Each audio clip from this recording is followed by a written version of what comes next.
না,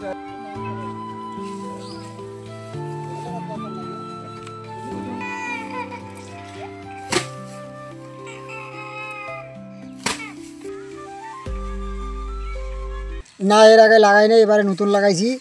কৃষি অফিস থেকে বীজ দিয়েছে, সেই বীজ দিয়ে লাগাইছি। ধানটা খুব ভালো, এর ফলনটা ভালো।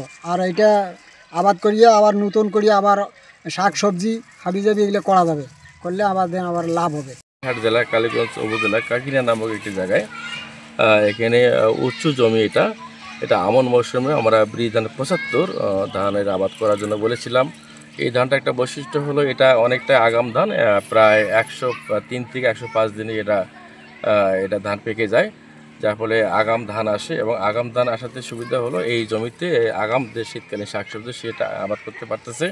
এবং এই সময় ধানের বাজার মূল্যটা যেমন বেশি এবং ধানের খড়ের মূল্য একটা বেশি এবং খড়ের একটা ব্যাপক চাহিদা আছে, যার ফলে এটা মোটের ওপর এই যে আগাম ধানগুলা যারা যেগুলো বীজ ৭৫ বা ৮৭ এই ধানগুলো আবাদ করলে পারে কৃষকের জন্য অনেকটা লাভজনক, বিশেষ করে উঁচু শ্রেণীর জমিতে জন্য। আমার ব্লক অর্থাৎ কাকিনা ইউনিয়নে আমরা কৃষককে উদ্বুদ্ধকরণের মাধ্যমে ব্রিজ ধান ৭৫ এটা লাগানোর পরামর্শ দিই। ব্রিজ ধান ৭৫-এর বৈশিষ্ট্য হচ্ছে ধানটা একটা স্বল্পমেয়াদী জাত, মোটামুটি বপন থেকে একদম কর্তন পর্যন্ত 103 থেকে 105 দিন সময় লাগে।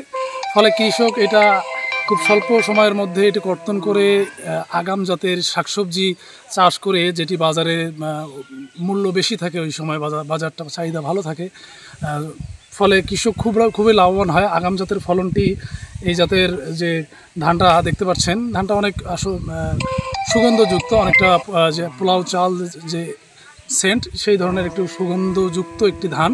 তো আমরা বরাবর মতো উপজেলা কৃষি অফিস কালীগঞ্জ লালমনিরহাট আমরা কৃষককে উদ্বুদ্ধ করে থাকি যে আপনারা উঁচু জমি, মাঝারি উঁচু জমিতে সবসময় এই স্বল্পমেয়াদী ধানের চাষ করে, অর্থাৎ ব্রিজ ধান ৭৫ চাষ করে লাভবান হতে পারবেন। এবং ধানটা কর্তনের পরবর্তী সময়ে আপনারা আগাম শীতকালীন যে রবি মৌসুমের শাকসবজি আছে সেটি চাষ করে আপনারা খুব স্বল্প সময়ের মধ্যে অধিক লাভ এবং ফলন ঘরে তুলতে পারবেন।